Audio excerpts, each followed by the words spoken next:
السلام علیکم ورحمۃ اللہ، بسم اللہ الرحمن الرحیم، الحمدللہ رب العالمین والصلاۃ والسلام علی رسول امین۔ یہ شادی کی رسومات پر ایک سوال ہے کہ کچھ جگہوں پہ ایسا ہوتا ہے، میں نے ویسے اتنا نہیں ہے کہیں دیکھا، کہ مہمانوں کا راستہ روکا جاتا ہے اور ان سے پیسے بٹورے جاتے ہیں۔ یہ مجھے سمجھ نہیں ہے کہ یہ کیا ہے۔ کیا یہ وہ سلامی لینے کے لیے لوگ دروازے میں اب کھڑے ہونے لگے ہیں کہ بھئی یہاں سلامی ڈالتے جائیں؟ I don't know. مہمانوں سے اس طرح سے پیسے لینا، سلامیاں اکٹھی کرنا بالکل خلاف شریعت ہے، یہ نہیں صحیح بات۔ آپ نے کھانا کیا ہے، آپ ان کو کھانے پہ بلائیں، وہ تحفہ آپ کو دیں یا نہ دیں، یہ ان کی خوشی ہے۔ نہیں دے سکتے تب بھی شکریہ آنے کا دے سکتے ہیں، ان کا ضرور شکریہ ادا کریں۔ بلکہ ہمارے ہاں ایک چیز نہیں ہوتی، یہ ہونی چاہیے۔ آج کل سوشل میڈیا کا زمانہ ہے، ایک آپ ٹیکسٹ میسیج کم از کم سوشل میڈیا سے کہیں سے بھی کئی طریقوں سے آپ ان کو ایک میسیج تھینک یو کا ضرور بھیجا کریں، جس نے آپ کو کچھ نہ کچھ تحفہ دیا شادی پر، اگلوں کو خوشی ہوتی ہے۔ دیکھیں اللہ کے نبی علیہ الصلوۃ والسلام نے فرمایا من لا یشکر الناس لا یشکر اللہ، لا یشکر اللہ، جو بندوں کا شکریہ نہیں نہ کرتا وہ اللہ کا شکر بھی نہیں کر سکتا۔ یہ صحیح حدیث میں آپ کو بتا رہا ہوں علیہ الصلوۃ والسلام کی۔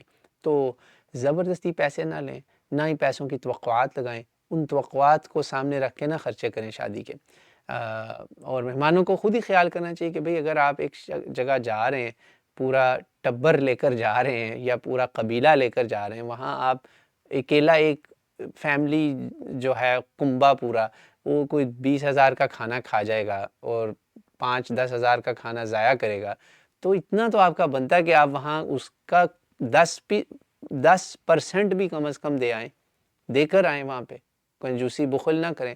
خاص طور پہ وہاں جہاں سفید پوش ہیں، مڈل کلاس ہیں، وہاں تو آپ زیادہ دیں تاکہ ان کے اخراجات پورے ہو سکیں، ان کو فائدہ ہو۔ انہوں نے ضیافت کی ہے اور انہیں وہ ریاکاری تو نہیں بیچارے کر رہے، بعض بیٹیوں والے مجبور ہوتے ہیں، بعض لڑکوں والے بھی مجبور ہوتے ہیں، تو آپ وہاں پر خوشی سے دے دیا کریں اگر افورڈ کر سکتے ہیں۔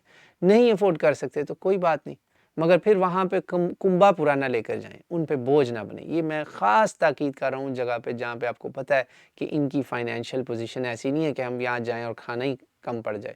بڑی بے عزتی ہوتی ہے ایسے موقعوں پر، اللہ معافی دے، اللہ ہمیں اس طرح کی خفگی سے محفوظ رکھے، شرمندگی سے محفوظ رکھے۔ یہ خاص طور پہ جو ہے نا مڈل کلاس ہماری، وہ بہت پستی ہے ان معاملات میں۔ اللہ تعالیٰ اپنا خاص کرم فرمائے۔